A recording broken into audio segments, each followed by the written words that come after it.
Itinalaga ng International Criminal Court o ICC si Judge Luz del Carmen Ibanez Carranza bilang presiding judge sa apela ni dating Pangulong Rodrigo Duterte. Kaugnay ng pag-question sa jurisdiksyon ng korte sa kasong may kinalaman sa umano'y mga krimen sa ilalim ng war on drugs.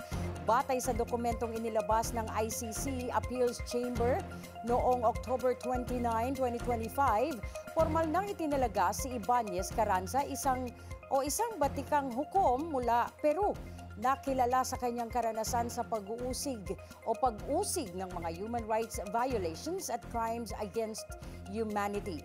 Bago maging hukom ng ICC, nagsilbi siyang Senior National Prosecutor sa Peru at naging delegado rin ng bansa sa mga international organizations tulad ng Inter-American Commission on Human Rights. Ang appointment ni Judge Ibanez Carranza ay bahagi ng patuloy na proseso sa apela ni Duterte laban sa naunang ruling ng pre-trial chamber matapos tanggihan ng ICC ang kanyang hiling na pansamantalang makalaya.